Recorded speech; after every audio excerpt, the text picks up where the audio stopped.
परमेश्वर की प्रेजेंट में सभी संतों को दसों नोह जोड़ करके अभिवादन करते हैं, जय मसीह बोलते हैं।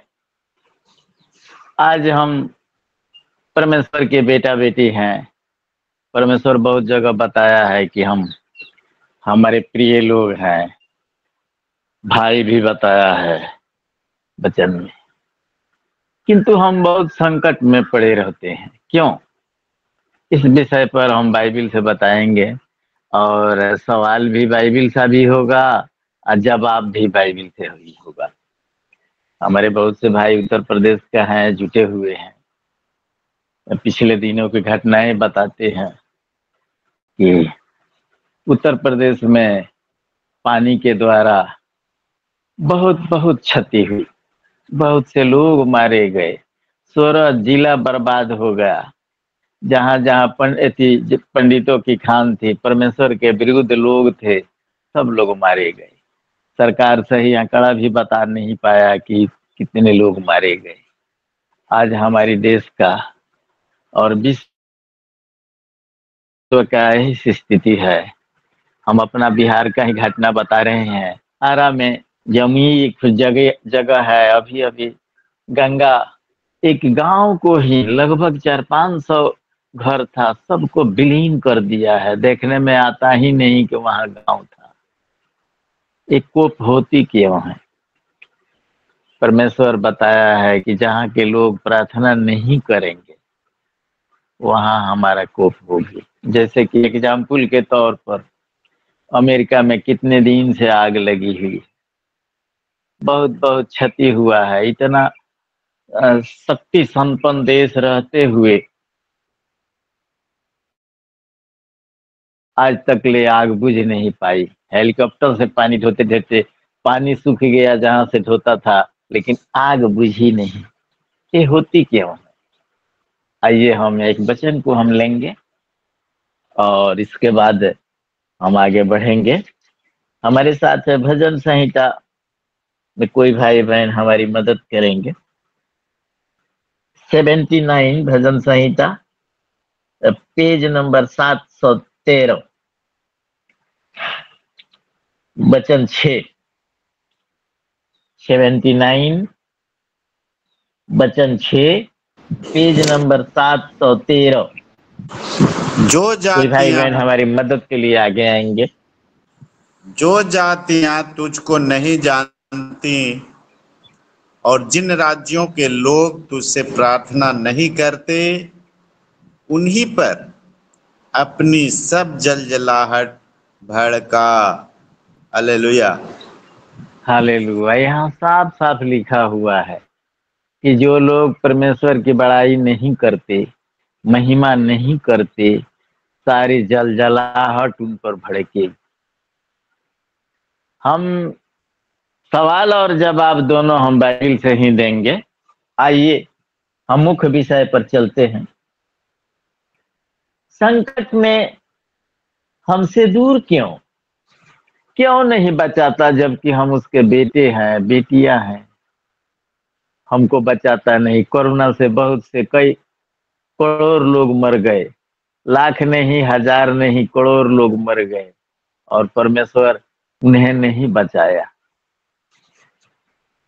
दंड देना उसका काम है, सृष्टि को बनाना और बिगाड़ना ही उसका काम है। सृष्टि बनाता है और सृष्टि बिगाड़ता है। हम भजन संहिता में ही चलेंगे।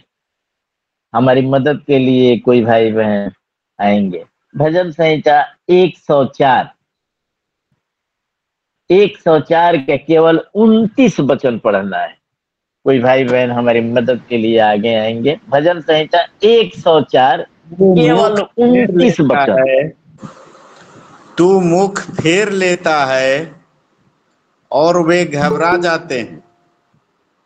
तू उनकी सांस ले लेता है और उनके प्राण छूट जाते हैं और मिट्टी में फिर मिल जाते हैं। हालेलुया। हाँ, यहाँ साफ है, करुणा दया उस पर नहीं की जाएगी जिस पर परमेश्वर नहीं करे। तू उनका सांस ले लेता है, वो मिट्टी में मिल जाते। ये सभी का जवाब हम एक जगह देंगे। हम भजन संहिता में ही रहेंगे। भजन संहिता में आइए 10 का 1 और 22 का 1-2 देख लेंगे और इसका जवाब हम अय्यूब से देंगे, अय्यूब के पुस्तक से। आइए कोई भाई बहन हमारी मदद करेंगे। भजन संहिता केवल 10 का 1। हे यहोवा, तू क्यों दूर खड़ा रहता है? संकट के समय में क्यों छिपा रहता है? हालेलुया। ये 22 का 1-2 पढ़ देंगे भैया। हे मेरे परमेश्वर, हे मेरे परमेश्वर, तूने मुझे क्यों छोड़ दिया? तू मेरी पुकार से और मेरी सहायता करने से क्यों दूर रहता है? मेरा उद्धार कहाँ है? हे मेरे परमेश्वर, मैं दीन को पुकारता हूँ, परंतु तू उत्तर नहीं देता, और रात को भी मैं चुप नहीं रहता। आमीन आमीन। आमीन आमीन आमीन। परमेश्वर ताड़ना देता है, जैसे हम और आप अपने बेटे बेटियों को ताड़ना देते हैं, उसी प्रकार परमेश्वर भी ताड़ना देता है।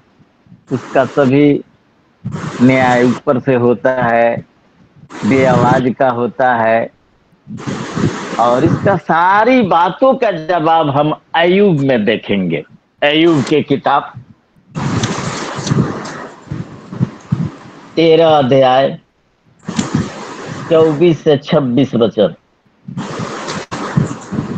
अय्यूब में ही चलना है हमको, सारी जवाब उसी में है। आइए कोई भाई बहन हमारी मदद के लिए आगे आएंगे।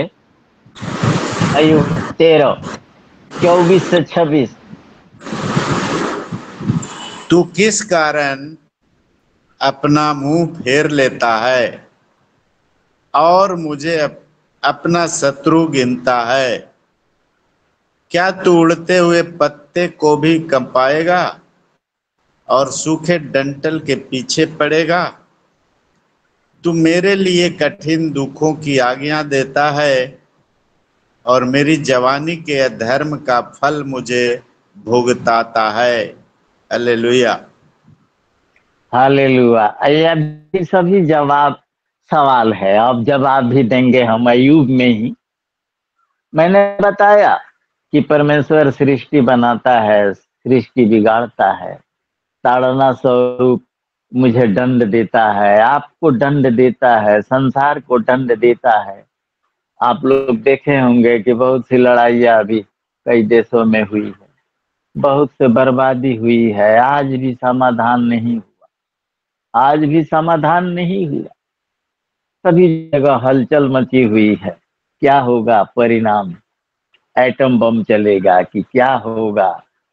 अभी भी शांति नहीं है विश्व में, अभी भी अशांति है। अभी अभी पानी आ रहा है, नेपाल से बहुत डैंग से पानी छोड़ा गया है और बिहार में पहुंचने वाला है पानी। बिहार में कहाँ जाएगा, क्या करेगा, कोई नहीं जानता। रात में हम लोगों को बताया गया है, हम लोग 9 बजे से 10 बजे रात में हम लोग प्रार्थना करते हैं, तो रात बताया गया है कि डैम से बहुत बेशुमार पानी छोड़ा गया है और वो पानी हर साल आकर के नेपाल का पानी ये बिहार में आके तांडव मचा के चला जाता है। ऐसा हो जाता है कि 1-1 किलोमीटर रेलवे लाइन को बहा देता है, 1-1 किलोमीटर 2-2 किलोमीटर रोड बहा करके नदियां बना देता है। उसके रेंज में जितनी गांव आती है सब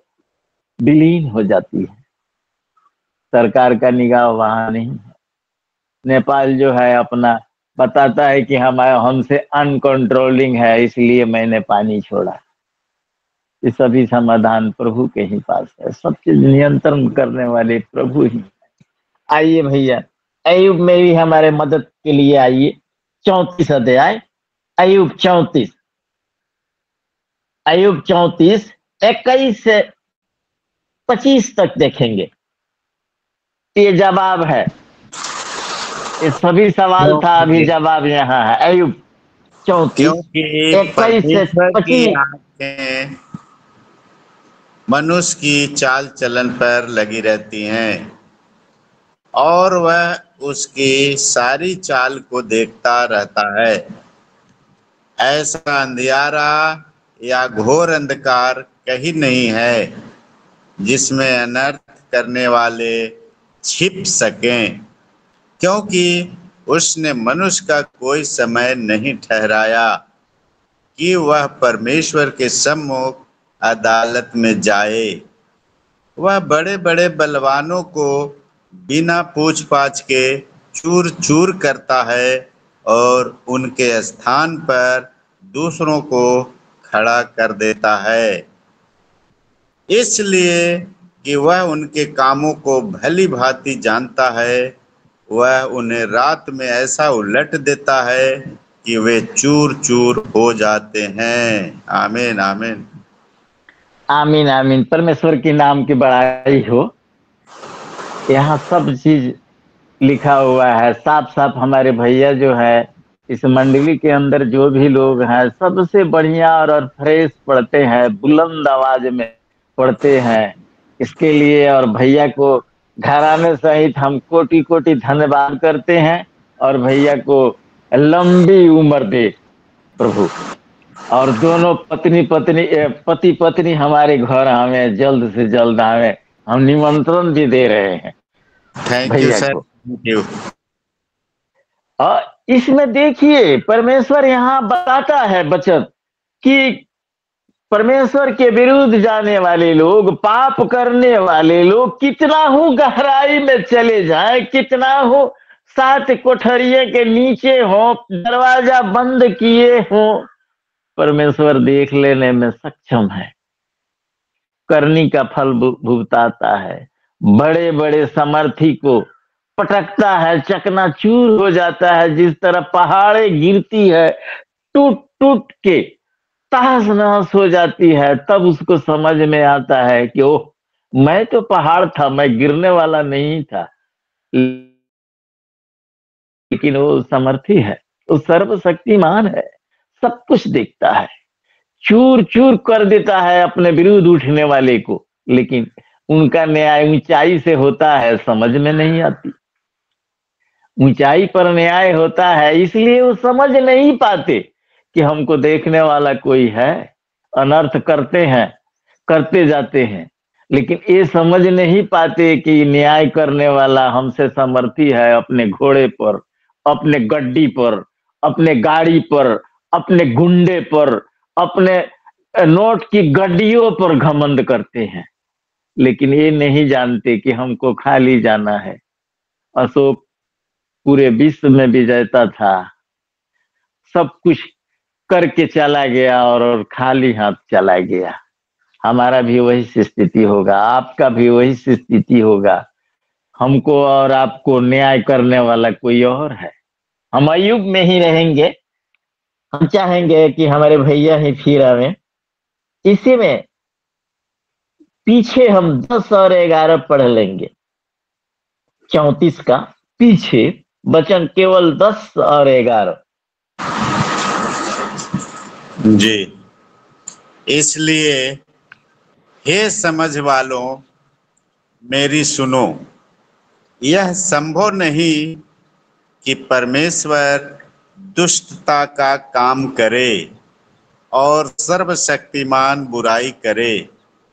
वह मनुष्य की करनी का फल देता है और प्रत्येक को अपनी अपनी चाल का फल भुगताता है। आमीन आमीन। आमीन आमीन आमीन आमीन। यहाँ साफ साफ लिखा हुआ है कि परमेश्वर दुष्टा का काम नहीं करता, करनी का फल देता है, और जो जो जो करते हैं उनका फल भुगताता है। हमारी प्रवचन और हमारा प्रचार का उद्देश्य आपको समझाना है। हम एक दूसरे को सीखने वाले हैं, हम कोई शिक्षक नहीं, हम कोई बड़े लोग नहीं। इस मंडली के अंदर सबसे छोटे हम ही हैं, सबसे छोटे हम ही हैं और कम बुद्धि का भी है। लेकिन हमारी बातें आपको समझ में आ गई, यही हमारे लिए बहुत बड़ी है। हम उनके हाथ का एक कठपुतली है, हमारी सारी डोर उनके हाथ में है। उनके हाथ तो आप लोग समझ गए, यानी प्रभु के हाथ।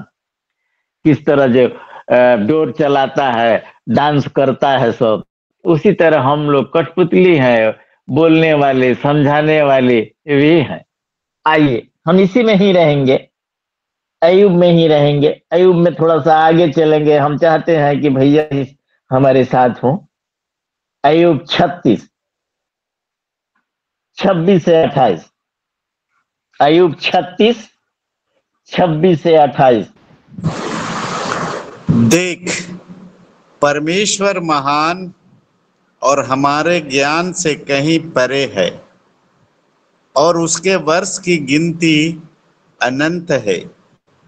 क्योंकि वह तो जल की बूंदे ऊपर को खींच लेता है, वह कोहरे से मेंह होकर टपकती हैं।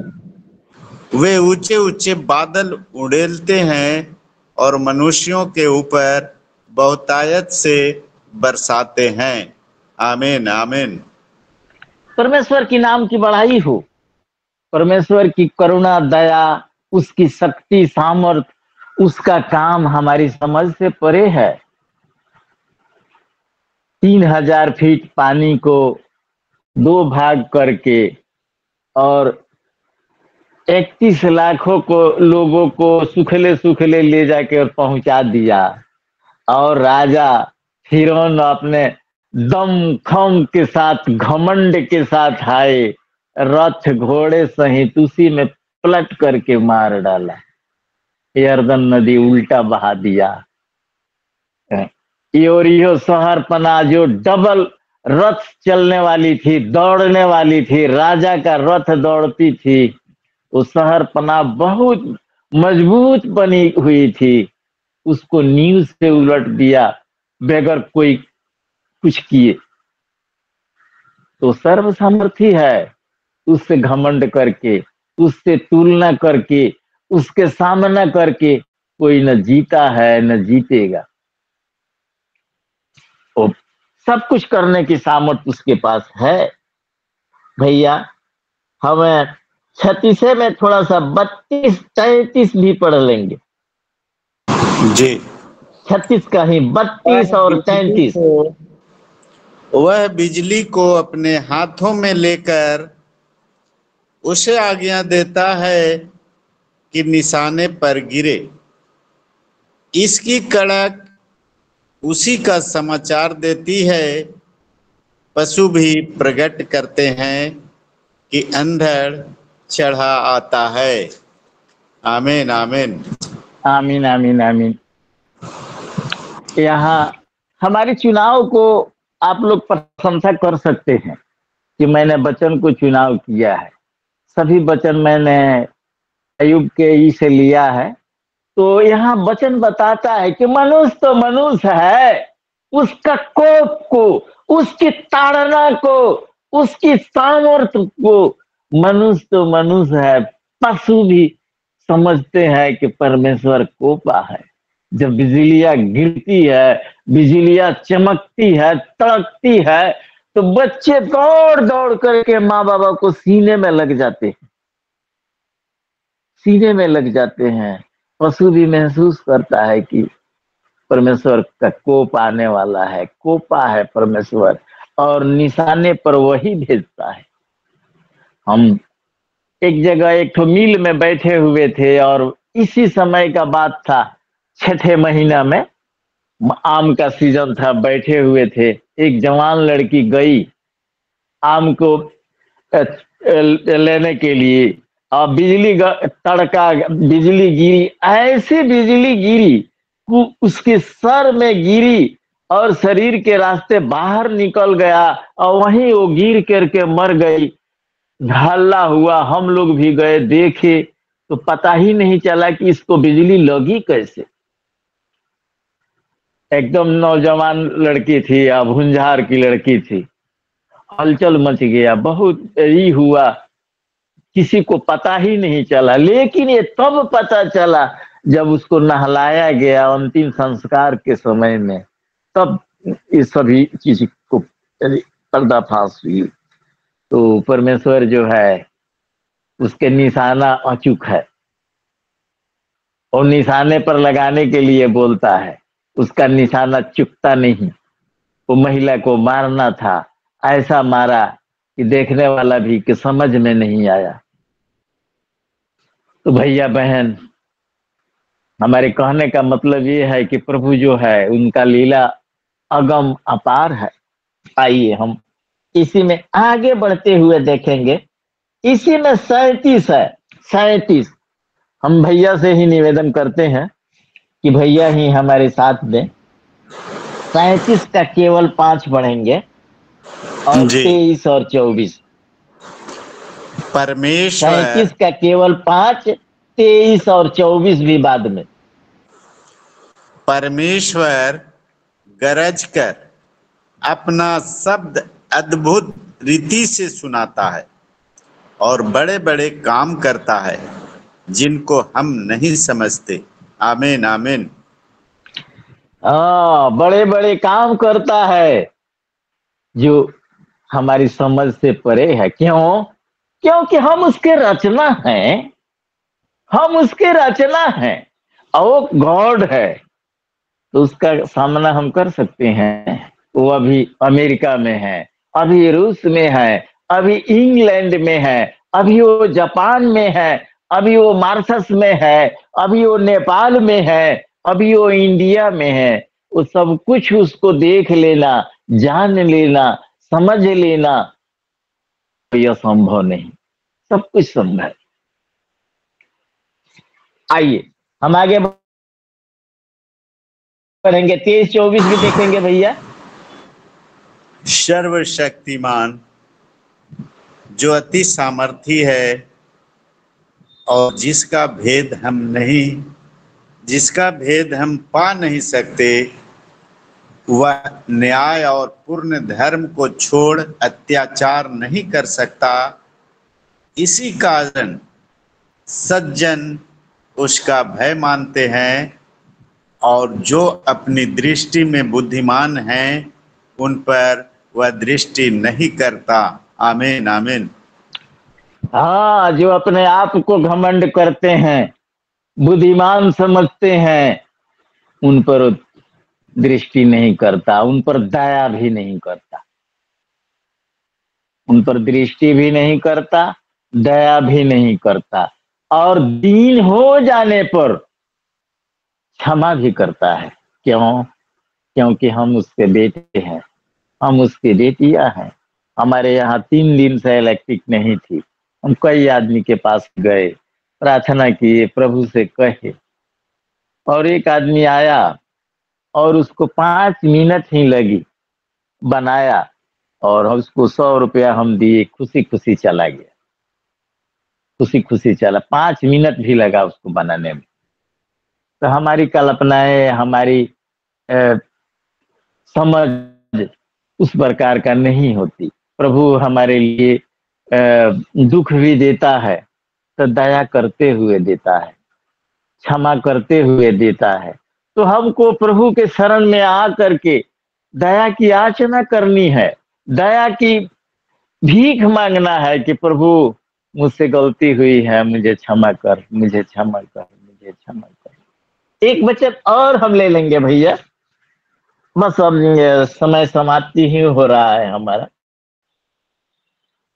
आएंगे विलाप गीत 3 अध्याय 38 और 39 पद। विलाप गीत 3 अध्याय 38 और 39 पद।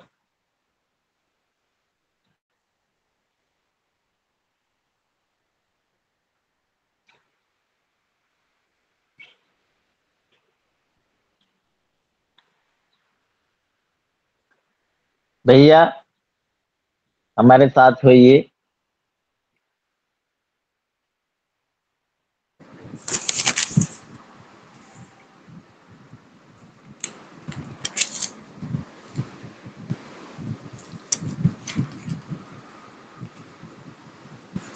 959।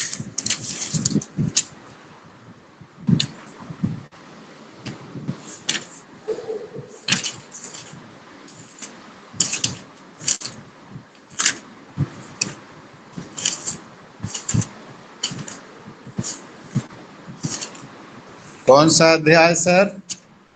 3 अध्याय 38 और 39 पद।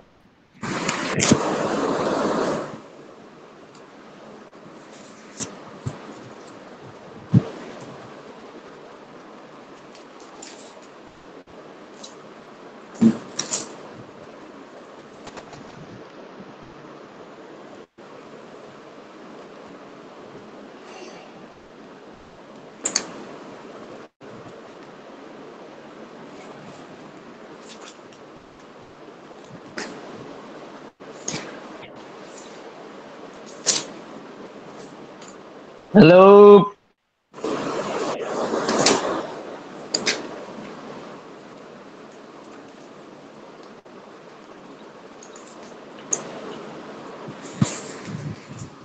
जी जी जी सर, सॉरी सर, विलाप गीत 3 अध्याय 38 39 पद। जी जी। विपत्ति और कल्याण क्या दोनों परम प्रधान की आज्ञा से नहीं होते? इसलिए जीवित मनुष्य क्यों कुड़कुड़ाए और पुरुष अपने पाप के दंड को क्यों बुरा माने? आमीन आमीन। हाँ, विपत्ति और कल्याण प्रभु की ओर से भेजी जाती है। कल्याण भी प्रभु की ओर से भेजी जाती है, विपत्ति भी प्रभु की ओर से भेजी जाती है। और मनुष्य अपना करनी का फल लेने से क्यों कुड़कुड़ाए? कुड़कुड़ाने से कुछ नहीं होगा। करनी का फल मिलेगा ही, वो मिलेगा ही, मिलेगा ही। सब कोई तो यही चाहता है कि हम सुख से रहें, दूसरे को तकलीफ देकर भी सुख से रहें। ऐसे भी लोग हैं, ऐसे भी लोगों की चाहत है। तो ऐसा होने वाला है? हम भैया को तकलीफ दे करके, दूसरे को तकलीफ दे करके, दूसरे को माल छीन करके, और चाहते हैं लोग कि हम अमन चैन शांति से रहें। ऐसा होने वाला है? कभी भी ऐसा नहीं होगा। आप दाता बनिए, देने वाले बनिए। देने वाले ही आगे बढ़ते हैं, उन्हीं के घर में शांति आनंद है। आप लेने वाले जब हो जाएंगे तो नहीं चलेगा। आप देने को की कैपेसिटी रखिए कि हे प्रभु, हमको देने वाला बनाए, हमको देने वाला बनाए, लेने वाला नहीं बनाए। सब कोई को यही इच्छा है कि हम दूसरे का धन लेकर के, दूसरे का ई लेकर के आगे बढ़ जाए। ऐसा नहीं चलता। एक हम संत बानी बता रहे हैं, आप लोग सुनेंगे। संत बानी बाइबिल में भी है, बाइबिल का बहुत से जगह में लिखा हुआ है। ज्यों तिल माही तेल है, चकमक में आग, और तेरा साईं तुझ में है, जाग सके तो जाग। ये हम लोग देहातों में जाते हैं तो बताते हैं, नए नए लोगों को सिखाते हैं कि सब कुछ तेरे ही अंदर है। तुम किसी पर दया करोगे तो तुम पर भी दया की जाएगी। वो परमेश्वर यही बताते हैं, परमेश्वर प्रेम है, एक दूसरे से प्रेम करना है। हम अपने लोगों को यही बताते हैं कि कोई भी हमारे घर में आवे, अपना यथाशक्ति एक गिलास पानी जरूर दो। एक गिलास पानी जिनके घर से कोई पी के नहीं गया, उनके ऊपर शराब चढ़ गया। क्योंकि हम लोग प्रभु के लोग हैं। अपने बेटा बेटी को, अपने तमाम सुनने वाले को मैं यही सलाह देता हूं कि कोई भी घर में आवे तो उसको एक गिलास पानी दीजिए, हो सके तो 2 बिस्कुट दे दीजिए, खिलाइए, लेकिन मीठा चीज जरूर खिलाइए, उसमें आशीष आएगी आपको। यहाँ साफ बताता है कि ज्यों तिल माही तेल है, चकमक में आग, और तेरा साईं तुझ में है, जाग सके तो जाग। तेरा भगवान तेरे ही अंदर है, सब चीज तेरे ही अंदर है। प्रभु ही एक दूसरे को प्रेम करने को ही बताए हैं, हम एक दूसरे से प्रेम करें। ये अभी प्रवचन बहुत है, बड़ा है, हम लोग चर्च में बना चलाने के लिए बनाए हैं, तो उतना हम लोग समय यहाँ दे नहीं पाते, तो इसके लिए हम आप लोगों से क्षमा चाहते हैं। हम यही अपना प्रवचन को अंत कर रहे हैं और हम माइक भैया को दे रहे हैं। भैया आज नहीं है क्या सिस्टर? भैया जी नहीं जी है? हाँ जी, नहीं है, बाहर गए हुए हैं। हाँ जी, तो हम लोग को कभी कभी बता दिया कीजिए कि भैया नहीं है, क्योंकि हम लोग उनसे प्रेम करते हैं और उनको नहीं रहने के बाद हम लोग को थोड़ा सा ये महसूस होता है। उनके लिए हम लोग प्रार्थना करेंगे और तमाम जी इसमें बातें लिखी हुई है, अपने अगुओं के लिए प्रार्थना करना है। इस समय तो अब जी समय जी। लैप्स हो जाएगा, दूसरे समय में शुगर। बताएंगे। हमारे अगुआ यहाँ अभिधान लाल सर जी हैं, तो उनके लिए भी प्रार्थना करेंगे। हम 2 वचन जी यहाँ चुन के रखे हैं, जरूर। दूसरे सब्जेक्ट में देंगे, दूसरे समय में बताएंगे। अपने अगुए के लिए प्रार्थना करना है, तो हम लोगों को धरनाल सर जी के लिए भी प्रार्थना करना है, और हम लोगों को स्टार्टिंग में जो मिशन में ले आए हैं उनको लिए भी प्रार्थना करना है। ये वचन एकदम खास उसी पर सेलेक्ट अभी समय नहीं है, समय बिफोर हो जाएगी। हम अपना प्रवचन को अंत करते हैं और त्रुटियों के लिए दुख व्यक्त करते हैं और सभी को दसनों जोड़ करके जय मसीह बोलते हैं, धन्यवाद करते हैं घराने सहित। आमीन। आमीन आमीन। आमीन आमीन। बहुत बहुत धन्यवाद विश्वनाथ प्रसाद।